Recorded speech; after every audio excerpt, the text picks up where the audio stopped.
These are .5mm solder balls. He's intelligent, he's tough, throwback, and he certainly, when healthy, can be an effective quarterback. But he really struggled to stay healthy, and I just don't know at this point. Well, if the Minnesota Vikings got the value for the pick, in fact, I think they reached. The bottom line is, when you reach for a quarterback, you really put your organization in danger because you're taking a player that doesn't belong in that spot. You could have taken an offensive lineman if you're Minnesota, try to keep up that offensive front, and it feels like they reached because they got nervous with the run on quarterbacks. Well, Blaine Gabbert was part of that when Jacksonville traded up to get him at 10. We talked to Jack Del Rio a little bit after he made the pick, and he said, I've always wanted to get the young quarterback to develop. This might be a situation that can work with Garrard, the established veteran, and Gabbert can learn along the way and not be rushed in. I absolutely love this pick because you get, in my opinion, the best quarterback in this year's class. And you can argue Cam Newton with all of his tremendous upside, but you get a quarterback in Blaine Gabbert that has the intelligence, the football intelligence, the accuracy, and the underrated athleticism, a player that can come in and learn. That's the key here. David Garrard is your starter next year. Let Blaine Gabbert develop. Remember, he played in the system. They spread wide open and not working under center. Now he can come in and he can figure all those things out. Maybe he plays in some games as a rookie. Maybe he doesn't at all. But in 2012, you have your quarterback of the future moving forward, whereas Christian Palmer from Minnesota, you may have to plug him in right away and put him in a situation you don't want. All on the top of the quarterbacks, Jake Locker taken by Tennessee. That's really where all the sharp turns in the road started to come. How do you see that? Well, Jake Locker has tremendous physical tools. It just hasn't all come together yet. When you watch him outside of the pocket, he's completing nearly 70% of the throws on the run, with bullets flying at him, and just his ability to anticipate and throw the ball accurately on the run gives you a lot of hope for the future. The problem is, the most important thing you have to do as a quarterback in the NFL is make accurate throws in the pocket. And that's where his biggest weakness is right now. So Tennessee has got to develop him. They have an offensive coordinator in Chris Palmer who has some positives and some negatives in terms of his background developing quarterback. David Carr did not work out, but he's also worked with Eli Manning and Mark Brunell as well. So this will be a huge project for Palmer. If he's able to develop Jake Locker, it will be one of the great quarterback developments that we've seen in the decade. We talked to Mike Muntek, who coached Tennessee after that selection, and he pointed out the strength of his team. A lot of returning starters in 10, a good offensive line, and Chris Johnson running. So now we got all the balls in there.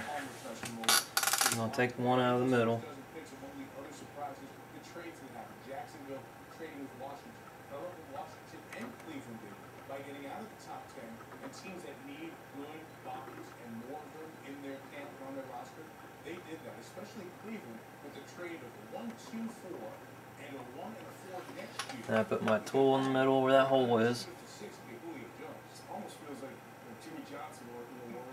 Getting all these picks and having an opportunity really to rebuild an organization that needs a break like this. They caught a break.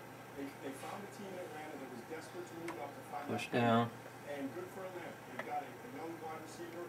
Julio Jones is going to come in right away and I think make a big impact opposite Roddy White at the wide receiver position and be a great young receiver for Matt Ryan. But they gave up a lot. And Cleveland benefits. They need all sorts of help. They're moving to a 4-3 defense under Dick Geron. Now I'm going to replace any solder balls that are missing. Linebacker play.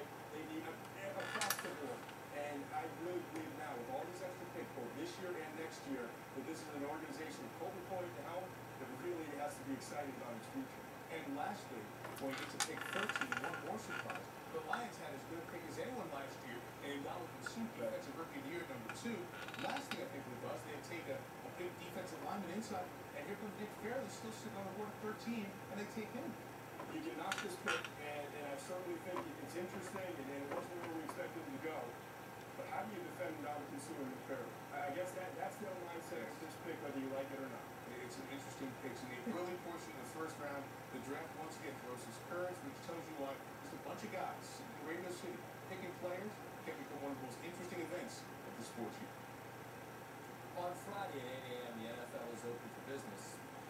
The league released a statement today detailing 8 different things that can resume as of tomorrow morning, which we will detail shortly. But what remains unclear is how business will be conducted, signings, trades, etc. As for that, the statement read, quote, "We plan to distribute to all clubs likely tomorrow a Move any of them that you see that may need a little adjustment. So while we wait for this, they can start this Friday. Players can not only resume working out. Remember, you had that odd deal this week when the doors were open, but teams didn't know. Can you let guys work out? All right, you can do that now. Facilities will be open for rehab, physicals, medical treatment, etc. Players can meet with coaches. They can go over film and playbooks. Voluntary and mandatory mini camps can resume at any time. So we wait to find out about the conducting of business. The physical work can begin starting tomorrow. More on the draft on the way. Mike and Todd detailing the early happenings, most emotional moments. All right. And late, the former Heisman winner. All of that. Now the fun part. Take any nozzles you have off your hot air gun. You just want the biggest, roundest one that you can.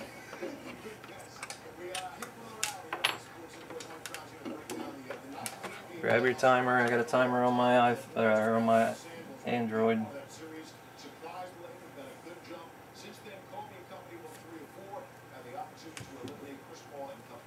365, and on the lowest speed you can put it on. Let it heat up. Now I'm going to put my elbows on the table and hold the lowest part of the plastic as I can, and it'll keep me about 10 inches away from the chip. I'm going to hold it there for 8 minutes. I've changed this up. I've decided to give it a little bit more heat at a further distance to dry out the solder more, and it seems to help keep the balls in place.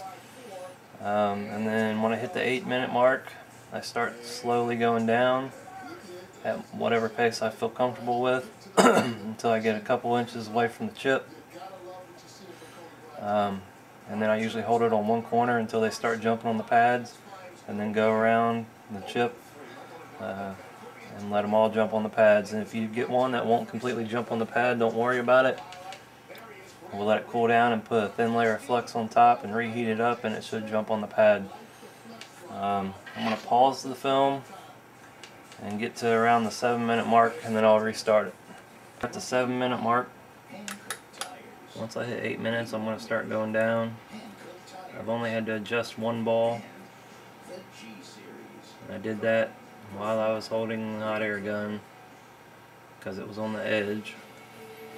More on the NFL draft. Cam Newton went #1. We continue in the first round. Prince Alkamar from Nebraska went #19 to the New York Giants as they continue to go best available. Considered the second best corner to Patrick Peterson of LSU. He wasn't expected to last this long, and he had some. I see one more I want to adjust real quick. Always use it. Among the picks from 16 to 24, the Redskins are traded down, of course, as they traded with Jacksonville, who got Gafford at 10. They go to Brian Kerrigan out of Purdue, a little edge rush to go with Brian Arapco. 3 offensive linemen go between 17 and 24. Nate Solder, Anthony Costanzo, and Danny Watkins, and 3 D linemen as well, including big Phil Taylor and Cameron Jordan from Cal 2 Norris. Alright, we're at 8 minutes, so I'm going to start slowly going down in a slow circle. Becky's the son of the former NFLer, Mark Ingram Sr., who's currently serving a 7-year jail sentence. This is a call. Well, the weight means you were also drafted with the exact same number as your dad, who was a Super Bowl winning wide receiver for the Giants. And he sent me an email, and I just want to read you a little bit. He says, "Son, first of all, I'd like to congratulate you for being a great person and accomplishing your dream of being drafted and having the opportunity to play professional football. You have made me a proud father. I am so proud of the young man you have become. What would you like to say to your dad?" Oh, you can imagine. You can imagine the emotion that the two of them have shared. I'm going to take my dad to my home. I miss you, dog. You got it. Okay, I'm staying in one corner.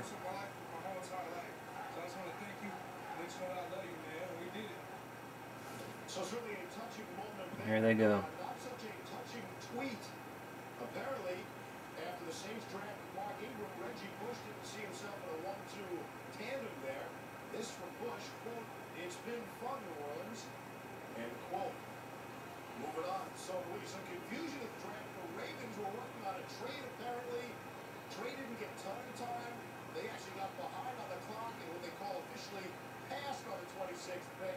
Fell to 27, knocked by Joyce. They took corner Jimmy Smith from Colorado. Wonder how much money that'll cost Smith. Being a 27th pick, supposed to be 26th pick. The Steelers strengthened the D-line with Cameron Hayward from Ohio State, the Super Bowl champs with offensive tackle Derek Sherrod. Our draft guru, Todd McShay. He'll return with more on the draft. Here with selection he thought was the first round's most peculiar. This will be tomorrow's sleeper pick coming up on SportsCenter. Mike Brown back as promised, as Steve Lee was talking about a little bit earlier. Coach, last year Orlando not only beat the first round of the playoffs, it was historic. It was the single biggest blowout ever. You get a rematch this year, and I think folks maybe lost the fact that Atlanta did very well against this team in the regular season, and they had a chance to close them out tonight at home. We get to Atlanta in these highlights where this top team is Alright. when they play well, they're nasty. When they're bad, they get blown out. So it took about 10 minutes and 30 seconds. Patience is a key when you're doing that, trust me.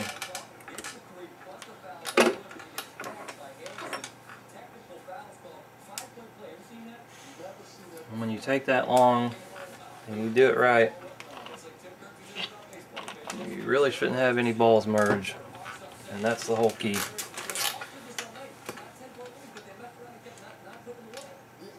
And I didn't have any merge, so I'm going to set this to the side. I might, before I put it on, put a thin layer of flux on it. I don't know, considering it's the .5 size balls and they all look pretty good.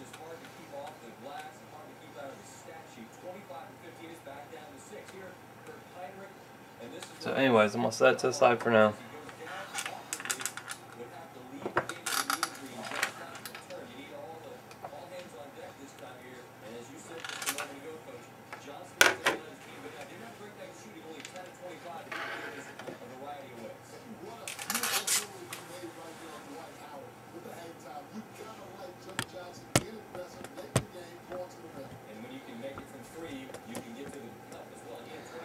Now there's still some glue on this board. I'm going to take my hot air gun and scrape it off before I do anything.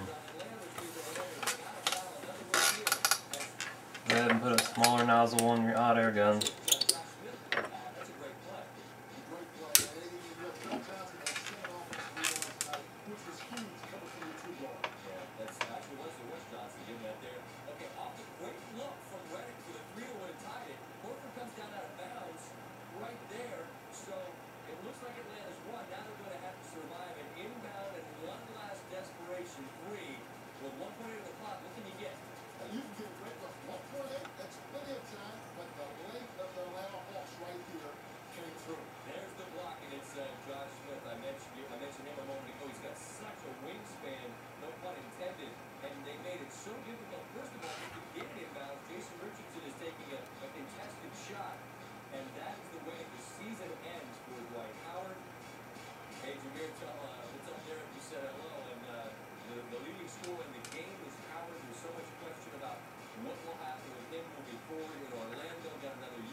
Johnson leads the way, as I mentioned. Nobody shot the ball particularly well, but after getting a house to go by the Orlando Magic, the Atlanta Hawks will live to play another game, at least 4. You know, coming into the series, not many people gave us a chance. A lot of people thought what we accomplished against this team during the regular season